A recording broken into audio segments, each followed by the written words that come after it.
Capítulo 10. El hombre de Vitruvio y las proporciones ideales del cuerpo humano. El hombre guarda idealmente proporciones que han sido definidas por Leonardo da Vinci. En este capítulo se abordan las distintas posiciones del cuerpo humano en los sistemas castrenses, los diferentes aspectos del ser humano de acuerdo a varias escuelas, las variantes de la anatomía humana y se habla sobre un mundo nuevo y valioso desarrollado en torno a otras capacidades. El hombre de Vitruvio. Proporciones ideales del cuerpo humano. Episodio 1. Las ilustraciones realizadas por Leonardo da Vinci han trascendido a través de la historia. Las proporciones descritas tienen relación entre las distintas partes del cuerpo y el todo del cuerpo en términos geométricos y trigonométricos.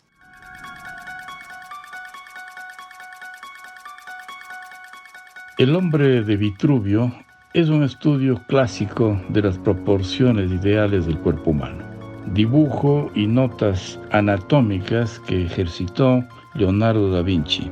Figura masculina desnuda, brazos y piernas sobreimpresas en una circunferencia y con un cuadrado. Vitruvio fue un arquitecto perteneciente a la antigua Roma. No hizo notas, sino generales y tampoco, sobre todo, ilustraciones. Las ilustraciones pertenecieron al Renacimiento. Leonardo en 1492 dibujó el hombre de Vitruvio con la técnica de plumín, pluma y tinta sobre papel. La dimensión total del hombre de Vitruvio de Leonardo tiene 34.4 centímetros por 25.5. Sus dueños originales fueron Giuseppe Bossi hasta 1815, que a su muerte en una subasta Luigi Celotti lo compró. Y finalmente la Galería de la Academia de Venecia lo tiene desde 1822. Las proporciones. Esto es lo más interesante, las proporciones. El rostro, desde la barbilla hasta la parte más alta de la frente, en las raíces de los pelos, mide 1/10 de la altura total de un hombre. La palma de la mano, desde la muñeca hasta el extremo del dedo medio, equivale a 1/10 de la altura total. La cabeza, desde la barbilla hasta la coronilla, equivale a 1/8 del cuerpo total. El esternón, medido hasta las raíces del pelo, equivalen a 1/6 parte. Del mentón hasta la base de la nariz, equivale a 1/3 del rostro. La frente en sí misma equivale también a 1/3 del rostro. El pie significa 1/6 de la altura de todo el cuerpo y el codo 1/4 de la altura de todo el cuerpo. El ombligo es el centro de la figura del cuerpo humano. Como se puede ejemplarizar, colocado un hombre boca arriba y con las manos y los pies estirados, si se traza una circunferencia, esta toca las puntas de los dedos y también de los pies. La figura circular sobre el cuerpo humano posibilita lograr también un cuadrado, desde la planta de los pies hasta la coronilla, y será la misma que se da entre las puntas de los dedos con los brazos extendidos. Un juego geométrico y trigonométrico de una inusitada inspiración y perspicacia de Leonardo, siempre claro, basado en Vitruvio. Leonardo hizo sus notas con su clásica escritura especular, es decir, de derecha a izquierda, no de izquierda a derecha. Para poder leerlo, hay que colocar la escritura frente a un espejo. Lo hacía para evitar plagios, que en esa época arreciaba con más fuerza. Además, un agregado de Leonardo es que corrigió y añadió otras respecto del original de Vitruvio. Asimismo, 4 dedos equivalen a una palma, 4 palmas a un pie, 6 palmas a un codo, 4 codos a un paso, 24 palmas equivalen a un hombre. Desde la parte superior del pecho al nacimiento del pelo, 1/7 del cuerpo. Desde los pezones hasta la coronilla, 1/4 del cuerpo. Anchura mayor de hombros significa 1/4 de todo el cuerpo. Desde el codo a la punta de la mano significa 1/5. Y la mano completa 1/10 del cuerpo. El comienzo de los genitales significa hasta la proporción final del cuerpo, a un medio hombre. Un pie significa una séptima parte. Asimismo, curiosamente, de la barbilla a la nariz, del nacimiento del pelo a las cejas y la oreja en su dimensión total, esas 3 dimensiones son las mismas. De la planta del pie a la baja rodilla, de la baja rodilla al comienzo de los genitales, significan ambos un cuarto de todo el cuerpo. Del inicio de la rodilla al inicio de la pelvis significa la misma medida del torso, y del centro del pecho hasta la punta de los dedos, la longitud de todo el cuerpo. El dibujo de Leonardo, si se pone en imaginario, pues cobra posiciones en movimiento.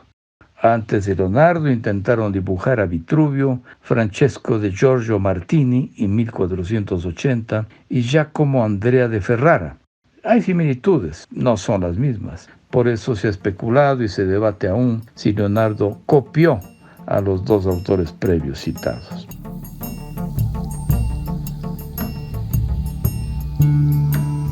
El hombre de Vitruvio, Sistemas Castrenses, Episodio 2. La estética humana a partir del hombre de Vitruvio ha sido asumida por los cuerpos castrenses del mundo en cuanto a ciertas posiciones del cuerpo que se utilizan como parte de la ritualística propia de sus instituciones. Escuchemos.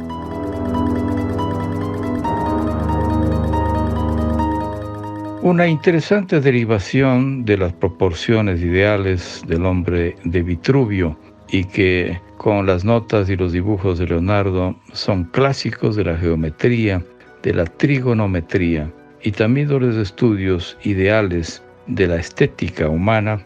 Una derivación, menciono de lo mismo, tiene que ver con el ejercicio de estudiar las distintas posiciones que generalmente los cuerpos castrenses del mundo han adoptado.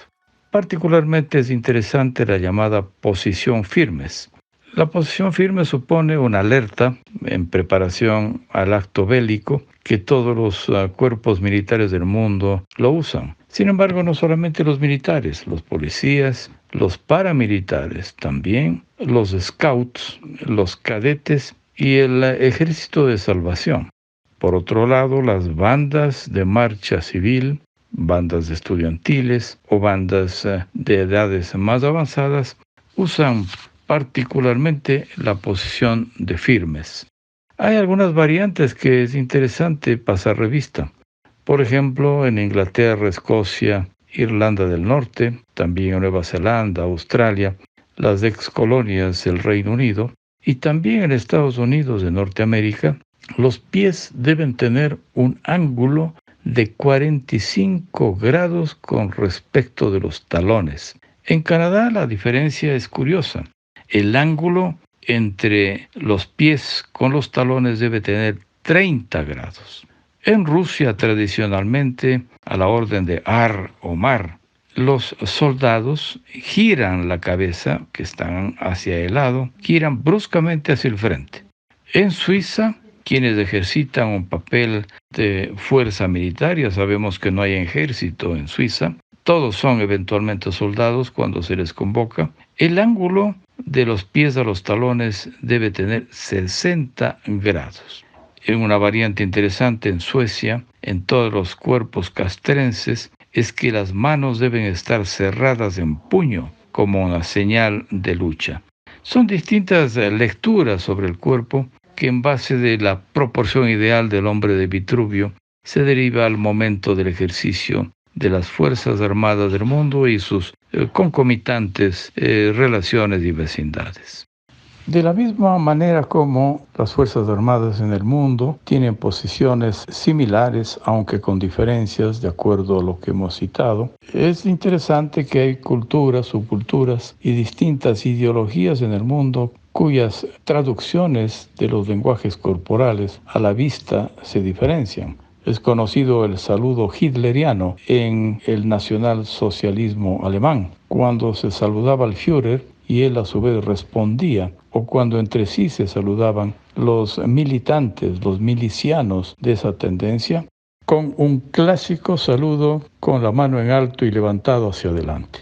También en ese orden de cosas hay distintas salutaciones en el mundo de la francmasonería, cuando de acuerdo a los iniciados, compañeros o maestros se saludan en forma diferente. A los iniciados se les coloca con la palma de la mano extendiendo el pulgar y dirigido hacia el cuello, hacia el cartílago cricoides, para señalar que en cualquier momento la muerte puede aparecer en ellos, un símbolo de la educación para la muerte.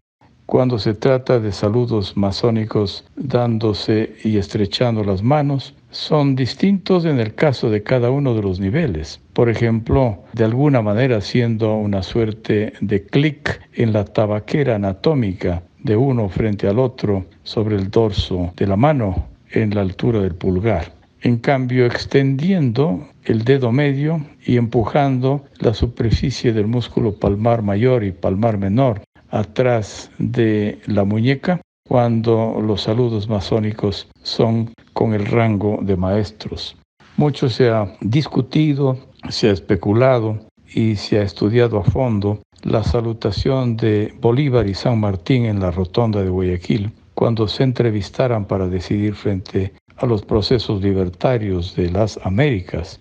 El escultor quizás sabía, quizás no, que entre sí los dos libertadores eran francmasones y la salutación entre sí estrechándose las manos podría revelar un saludo masónico escondido.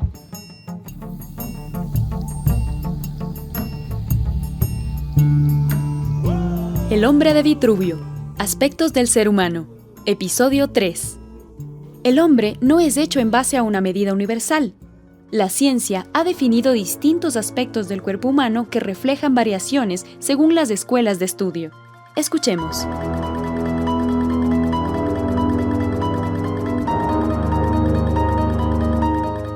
El hombre de Vitruvio es un esfuerzo eidético, imaginario, de cómo es la estética ideal del ser humano. Sin embargo, ya sabemos que en el mundo de las variaciones anatómicas de las distintas razas y expresiones en el mundo, las cosas no son hechas a la medida universal. Y por eso hay que remontarse a los distintos estudios que sobre la figura humana ha realizado la ciencia, sobre todo la biotipología y la psicotipología. Estudios sobre los distintos aspectos del cuerpo humano que reflejan variedades de acuerdo a cada una de las escuelas. Tradicionalmente, la escuela italiana de Pende y Viola distinguió a los seres humanos entre longilíneos y brevilíneos. La una figura es la esbelta, alta, delgada. La otra, la del brevilíneo, es una figura gruesa, rechoncha y baja. Siguiendo esa tendencia, en la escuela alemana de Ernst Kretschmer, distinguió al leptosomo asténico, al pícnico, respecto del atlético. El leptosomo asténico es una figura alargada, delicada, delgada y también, de alguna manera, asténica.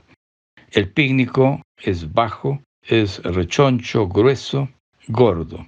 Y el atlético es una suerte de figura intermedia, en donde las proporciones se basan en la musculatura y el sistema articular como predominantes imaginarios. La escuela norteamericana de Sheldon sugirió una diferencia de acuerdo a qué hoja del blastodermo predomina en cada una de las personas. El endomorfo, el ectomorfo y mesomorfo son los tres variantes, las tres categorías que Sheldon propone en su clasificación.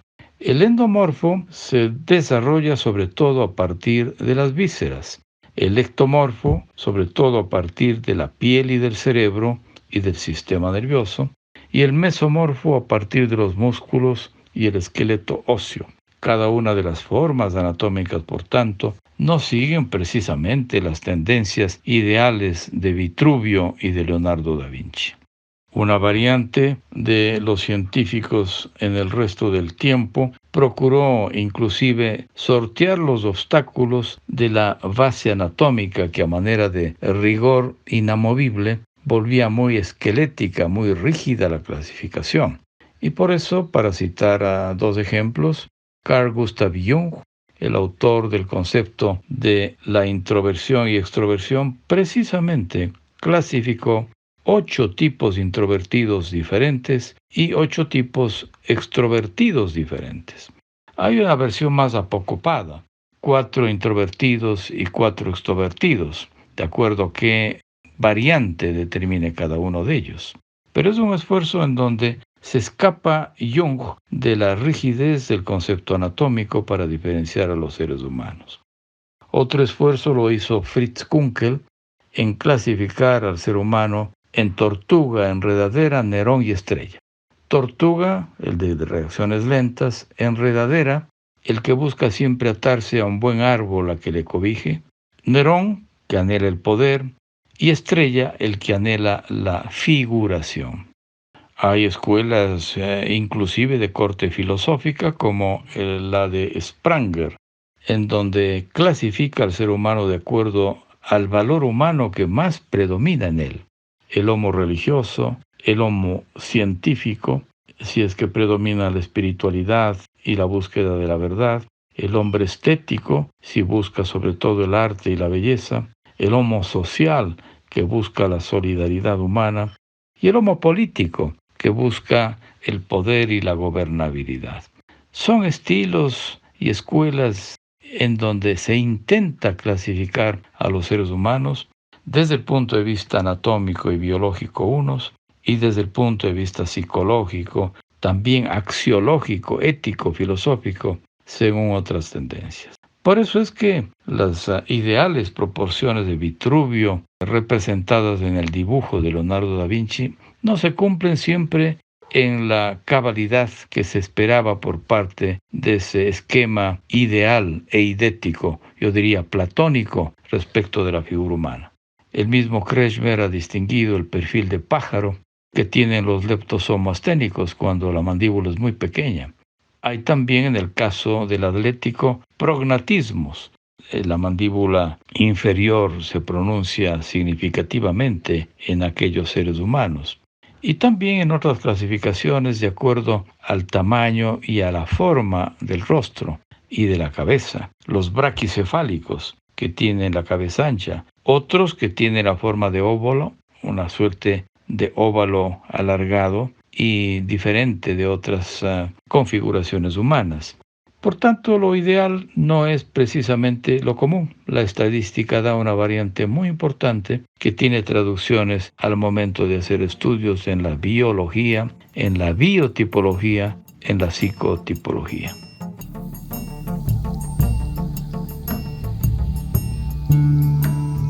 El hombre de Vitruvio, variantes de la anatomía. Episodio 4. Las diferencias existentes entre las formas anatómicas del cuerpo humano permiten la generación de otros conceptos en el mundo actual. Es importante aceptar las diferentes formas de ser con el afán de ofrecer un mundo menos sesgado y menos dogmático, procurando un mundo nuevo y valioso, desarrollado en torno a otras capacidades.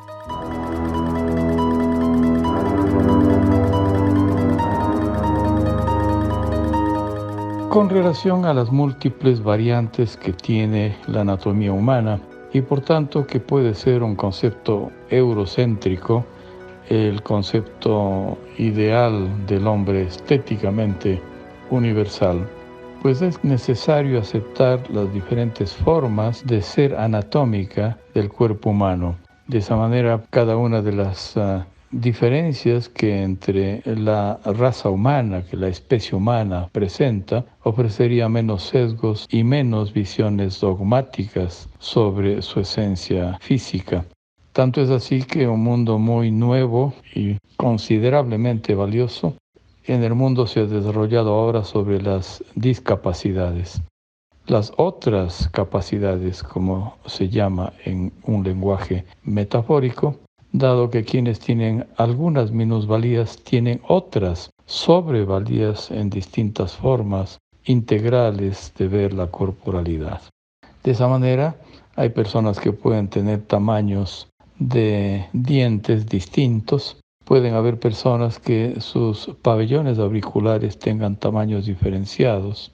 Hay una variedad muy amplia de narices y en ese orden de cosas tradicionalmente se ha hablado de nariz judía y de nariz árabe para darle un apelativo a una forma de ser cultural y no solamente física.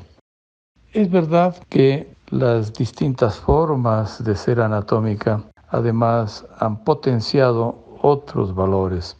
Quizás en el caso de los pies, el pie varo equino, el pie valgo, distintas anomalías a la luz de la medicina que pueden ser corregidas en base de una ortopedia acertada en el tiempo, y mientras más niños los sujetos mejor. Sin embargo, también esas formas de minusvalía han potenciado talentos escondidos, leyes vicariantes. Cuando falta algo, el otro extremo de la vida explota mejor talentos, valores escondidos. Quizás el más emblemático caso en el Ecuador es el del santo y sabio hermano Miguel de la Salle, Francisco Febres Cordero Muñoz, santo en los altares de la Iglesia Católica y sabio para los educadores, porque fue un referente impresionante de cómo un educador puede llegar a los distintos niveles de los niños en todas las ciencias. Y al santo y sabio hermano Miguel le cabe una frase emblemática: por el camino recto con los pies torcidos, por el camino recto y los pies torcidos, pues él tenía una falla genética de sus pies. Y es posible que precisamente por esa minusvalía le permitió sorprender al mundo de la educación, sobre todo infantil, con talentos sobrevalorados en escribir con el seudónimo de J. María Bruño todas las ramas del conocimiento para la educación infantil. Tanto que cuando tantos de nosotros aprendimos de la escuela sus libros, creíamos que era un autor español con ese nombre extraño y raro. Era un seudónimo que, para evitar la vanidad, él se protegía con un nombre ficticio.